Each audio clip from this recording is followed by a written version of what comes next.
Hello and नमस्कार दोस्तों। हमारे इस यूट्यूब चैनल पर आपका स्वागत है। तो दोस्तों आज हम बात कर रहे हैं लाडली बहना स्कीम। लाडली बहना स्कीम्स के अंतर्गत अगर आपको इस तरीके का मैसेज है, अगर आपके मोबाइल फ़ोन पर रजिस्टर्ड मोबाइल नंबर पर आया है, तो आप डेफिनेटली यार इसके लिए आप क्या हैं, अप्लाई एप्लीकेबल है। यानी कि आपको जो 10 तारीख को जो 10 जून को जो अमाउंट मध्य प्रदेश गवर्नमेंट के द्वारा ट्रांसफ़र करा जाना है, वो इसमें ज़रूर आएगा। ठीक है, यानी कि अगर आप इस तरीके का आपके पास में मैसेज है, और अगर दूसरा ये है कि अगर मान के चलो आपके आधार में बैंक मैपिंग एवं अगर मान के चलो खाते में डीबीटी की स्थिति अगर सक्रिय नहीं है, जिसके कारण आपको क्या करना है कि मुख्यमंत्री लाडली बहना का योजना का लाभ नहीं मिल सकेगा। अतः योजना का लाभ लेने के लिए आपको अतिशीघ्र यह कार्य आपको करना पड़ेगा। मतलब कि जो डीबीटी वाली जो प्रॉब्लम्स है दोस्त, उसको आपको सॉल्व करवाना पड़ेगा। ठीक है दोस्त, के अब ये है चीज़ें। अब मतलब ये वाली बातें आ गई। अब हम देख रहे हैं कि जैसे लाडली बहना योजना का जो मैसेज है वो अगर नहीं आया है, तो जल्दी क्या काम करना है भाई। अब आपको दोस्तों सबसे पहले जो डीबीटी की सक्रियता को बढ़ाना पड़ेगा, है ना। जो बैंक खाते में जो डीबीटी है, डीबीटी सक्रिय करवाना पड़ेगा। और तभी आप जो 10 जून को जो अमाउंट डलना है, वो अमाउंट को क्या कर सकते हैं, ले सकते हैं। और आपके पास में ये जो बेनिफिट है जो स्कीम्स का, वो आपके पास में उपलब्ध हो पाएगा। इसके लिए आपको ज़रूरी है कि ये चीज़ को करना बहुत ज़्यादा ज़रूरी है। अब उसके लिए अब ये मैसेज का आया नहीं आया, अब बहुत सारे लोगों को मुझे मालूम है कि ज़्यादातर हमारी जो माता बहन रही हैं, हमारी मम्मी वगैरह हैं, उनके खाते में मुझे मालूम है कि उनके या तो कोई मोबाइल नंबर एक्टिव नहीं है, या तो फिर होगा तो भी उन्होंने सिर्फ आधार कार्ड या फिर क्या करा होगा कि बैंक का ऐसी कोई मतलब मैसेज वाला अभी सिस्टम चालू नहीं होगा। अगर उन्होंने करवाया भी होगा तो डीबीटी तो चालू करवाया होगा, या फिर अभी यह शायद नहीं हुआ होगा। उन्होंने करा होगा, ये स्थिति अभी बिल्कुल अभी नहीं दिख रही है। इन सभी प्रश्नों के जवाब जो है अभी क्या होना है कि भाई आप सीधी सीधी बात है कि अभी आप बैंक में फटाफट जाकर के उसकी स्थिति को चेक करवाइए। बैंक में जाना है, उसकी पूरी स्थिति को चेक करवाना है कि भाई ये क्या हो रहा है, कि किस तरीके से प्रोसीजर है। उसको पूरी जो डीबीटी की स्थिति को तो आपको क्लियर करवाना है, क्योंकि ये दोस्तों ये जो डीबीटी है यानी कि डायरेक्ट बेनिफिट ट्रांसफ़र है, ये तभी काम करेगा जब आपके अकाउंट में ये वाली स्थिति चालू होती है। ये अगर नहीं है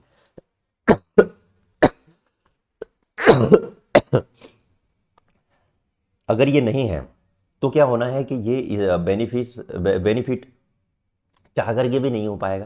क्योंकि जो पेमेंट ट्रांसफर होना है, वो होना है अकाउंट नंबर से ना होकर के काहे से होना है, वो आधार नंबर से होना है दोस्तों। ठीक है, वो किस चीज़ से होना है, जो आधार नंबर है वो उससे होना है। तो आधार नंबर का मतलब होता है कि क्या होता है कि जो लिंकिंग है आधार और बैंक अकाउंट की, वो होना बहुत ज़्यादा जरूरी है। अगर लिंकिंग है एंड देन उसके बाद में क्या होता है कि बैंक जो डायरेक्ट बेनिफिट वाला जो ट्रांसफर है, यानी कि डीबीटी वाली जो ऑप्शन है, वो बैंक की तरफ से क्या होता है कि अलाउ कर दिया गया है। अलाउ करवा दिया गया है, तो वो क्या कर देना है कि इससे गवर्नमेंट को क्या होता है कि यानी कि सिर्फ सिंगल बटन क्लिक पर उनके पास में क्या होता है कि आसानी होती है पेमेंट ट्रांसफर करने में। क्योंकि अगर तो मान के चलो अकाउंट नंबर के थ्रू कर रहे हैं, तो वो बिल्कुल भी सही नहीं है। और वो सही इसलिए भी नहीं है क्योंकि देखो, गवर्नमेंट किस लिए ये काम करती है कि डीबीटी का काम क्यों करा रही है, और आधार कार्ड के माध्यम से ही क्यों करवाई जा रही है। आपको इसके पीछे का रीजन समझना होगा। देखो दोस्तों, देखो इसके पीछे रीजन ये है कि जो आधार कार्ड है ना, वो पर्टिकुलर बंदे का एक ही हो सकता है। और आपको मालूम है कि जो बैंक अकाउंट है वो एक व्यक्ति का 2 से 3 भी हो सकते हैं। तो जरूरी नहीं ना कि अगर मान के चलो किसी व्यक्ति ने अपने 2 फॉर्म भर दिए हो, या फिर 2-2 3-3 फॉर्म भर दिए हो, अगर अकाउंट नंबर के माध्यम से ये करवाया गया तो फिर तो लंका लग गई ना इस बात के लिए। तो इसके लिए ये किया गया है कि मुझे उनको मालूम है कि जो पैन कार्ड है और जो आधार कार्ड है, ये किसी सिंगल व्यक्ति का सिर्फ एक हो सकता है। और एक व्यक्ति का होने के कारण क्या हो सकता है कि जो ट्रांसफर जो जो कहने ट्रांसपेरेंसी है, यानी कि जो पात्रता है और जो भ्रष्टाचार होने की संभावना, वो बहुत कम, क्या वो तो हो ही नहीं सकती। क्योंकि उसमें ये जो सिस्टम है वो बहुत ही मस्त है। मतलब इसमें क्या होता है कि अगर मान के चलो एक बार ये चीज़ें, क्योंकि इससे पहले तो अभी शायद कोई स्कीम ऐसी आई नहीं थी डीबीटी के लिए तो अब ये जैसे मान के चलो इसके माध्यम से अगर ये स्कीम से चालू करवा रही है गवर्नमेंट, तो वो बहुत बढ़िया कर रही है। बिल्कुल बहुत सही काम है उनका। ये अगर इस तरीके की मॉनिटरिंग पॉलिसी अगर उनकी आ रही है लोगों के अकाउंट को लेकर के, और डिजिटल का जितना ज़्यादा सहारा ले रही है गवर्नमेंट, तो देखो उनके लिए सबसे ज़्यादा बेनिफिशियल ये है कि वो जितना अगर क्योंकि पहले क्या होता था कि लोगों को ना, लोग बहुत ज़्यादा परेशान होते थे कि भाई, क्योंकि अपने पास में जो स्कीम्स का फ़ायदा बेनिफिट आने के लिए और पंचायत के माध्यम से, अगर यूँ समझो आपकी कोई अगर यही जो स्कीम है, अगर एक पंचायत के माध्यम से अगर होता है कि भाई चलो ठीक है, सबसे पहले जो पैसा है वो पंचायत के पास आता, पंचायत कहती अपनी एक सभा बिठाती, या फिर कह सकते हैं कि अगर एक अपना सेमिनार आयोजन करती और उसमें कहते, लोगों को बुलाते कि चलो आपको पात्र है या नहीं है, आपको मिलने वाला है 1000 रुपये, 1000 रुपये, 1000 रुपये, अगर ये पंचायत को दे दिया जाता तो मुझे न जाने कितने लाखों करोड़ों रुपए का नुकसान, मतलब कि ये जो पंचायत के जो अन्य अधिकारी खा जाते, सरपंच खा जाते, ये इसका कोई ये नहीं था, क्योंकि अभी तक तो होता भी यही आया है कि जो स्कीम्स है उनकी सत्यानाश इसीलिए होता आया है, अगर इस तरीके की कोई स्कीम आती है और डायरेक्ट जो अंतिम उम्मीदवार है उसको ही टारगेट करी जा रही है, तो ये बहुत ज़्यादा महत्वपूर्ण है।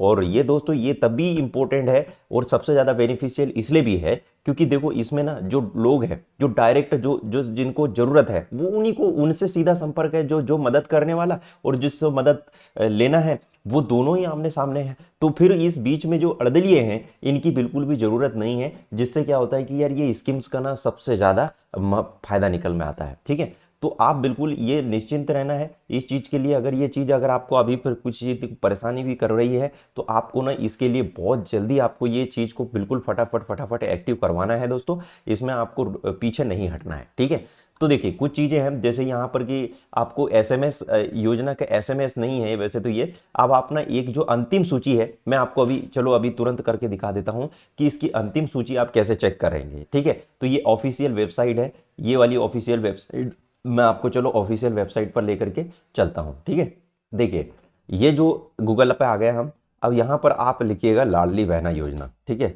लाडली बहना योजना, सिंपल भाषा में आप ऐसा लिखेंगे एंड देन आप इसको क्या करिएगा, क्लिक कर दीजिए। ठीक है, अब जैसे यहाँ पर क्लिक करेंगे, ये अंतिम सूची का मतलब होता है कि आपको ना इसमें क्या कर दिया गया है, आपको स्क्रूटनी मतलब आपकी छटनी हो चुकी है एंड देन आप उस स्कीम के तहत बिल्कुल अंतिम इसमें है, मतलब कि आप इसकी उस दिन जो अंतिम यानी 10 जून को क्या करने वाली है जो गवर्नमेंट है, वो इन्हीं अंतिम सूची के ये जो डेटा है उस पर ही क्या करने वाली है, पैसे ट्रांसफर करने वाली है। तो अंतिम सूची को हम यहाँ पर जैसे ही क्लिक करेंगे तो आप ना अपना मोबाइल नंबर, रजिस्टर्ड जो मोबाइल नंबर होगा दोस्तों, वो अंतिम सूची के लिए अंतिम सूची वाला मोबाइल नंबर आप रजिस्टर्ड करेंगे। जैसे मैं अपना मोबाइल नंबर यहाँ पर फिल करता हूँ,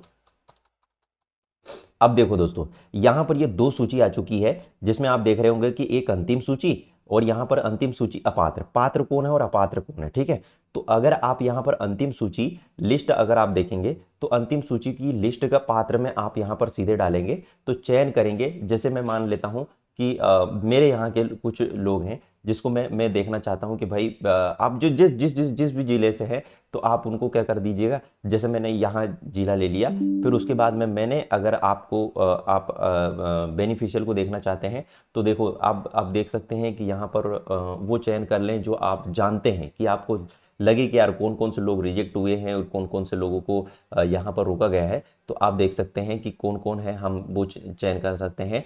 तो अब जनपद पंचायत जो है हम घोड़ा डोंगरी, आठनेर, बैतूल जनपद पंचायत शाहपुर, ठीक है, हम जनपद पंचायत शाहपुर चयन कर लेते हैं। फिर उसके बाद में हम देखेंगे जनपद हम ये चयन कर लेते हैं, फिर उसके बाद में हम ये कर लेते हैं। ठीक है, देन मैंने एक प्रॉपर मेरी वो जगह चयन कर ली है जहाँ से मैं डेटा को अच्छे से एनालिसिस कर सकता हूँ कि भाई वो जगह है जहाँ पर मैं अपने ही घर के सदस्यों को चेक करना चाहता हूँ कि चलो वो है या नहीं है। ठीक है, तो देखिए अब आपके पास में ये पूरा डेटा आ चुका है दोस्तों, है ना, ये यहाँ पर आप देख सकते हैं। अब आप ये देखेंगे कि आप यहाँ इस तरीके से चयन सूची को देख सकते हैं। जैसे देखिए यहाँ पर ये नंबरिंग दी हुई है और आप अपने इस तरीके से नाम ढूंढ सकते हैं, जिसमें जैसे मैं ढूंढ सकता हूं कि भाई चलो ठीक है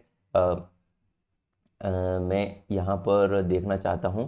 जैसे देखिए ये जैसे मेरे घर कुछ सदस्य हैं जैसे घर के कि भाई इनके हैं या नहीं है डेटा, तो देखिए ये यहाँ पर उन लोग पात्रता सूची में यहाँ पर कुछ लोग हैं जिनको मैं जानता हूँ। देखिए ये लोग हैं जिनको मैं जानता हूँ जिनके यहाँ पर डेटा दे दिया गया है। ठीक है, इनका मतलब क्या होता है कि ये पात्र लोग हैं। ठीक है, अब ये जो चीज़ें हैं यहाँ पर दे दी गई है मतलब आप पात्र हैं। अब सीधी सी बात है, स्वागत है आप अब सभी का एक अब ये न्यू यहाँ पर पात्र हो गए हैं, तो ये वो सूची हो गई जिसमें अब अगर अब इस सूची में अगर नाम नहीं है दोस्तों, तो बिल्कुल भी आप लोगों को ना पात्रता का बिल्कुल फटाफट परीक्षण करिए। और मैंने आपको बता दिया है कि किस तरीके से आप चेक करेंगे। यहाँ पर अंतिम सूची पर जाना है। अंतिम सूची पर जाने के बाद आप यहाँ पर अपना मोबाइल नंबर रजिस्टर्ड, कोई भी मोबाइल नंबर है अगर रजिस्टर्ड करेंगे तो आप देख लेंगे किसी भी वहाँ पर जो अपात्र सूची थी जिसमें मैंने अभी बताया था, उसमें आप फटाफट जाकर के अपना, अगर यहाँ पर नाम नहीं है तो वहाँ पर होगा। अगर आपने वहाँ पर पंचायत के थ्रू अगर आपका फॉर्म भरवा गया है तो आपकी ये स्थिति आपको फटाफट चेक कर लेनी चाहिए। तो मैंने आपको ये फटाफट बता दिया है। अगर किसी प्रकार की क्वेरीज हो तो आप फटाफट मुझे कमेंट बॉक्स में लिखें, और जिससे कि मैं आपको यहाँ पर उसकी समस्या का समाधान करने की पूरी कोशिश करूँगा। तो अभी तो इस वीडियो में हम इतनी जानकारी रखते हैं, बाकी अगला वीडियो जब भी आएगा मैं आपको इसमें जो और कुछ इन्फॉर्मेशन, इंपॉर्टेंट इन्फॉर्मेशन लेकर के मैं ज़रूर आपको इन्फॉर्म कर दूंगा। तो अभी इस वीडियो के लिए इतना ही, धन्यवाद।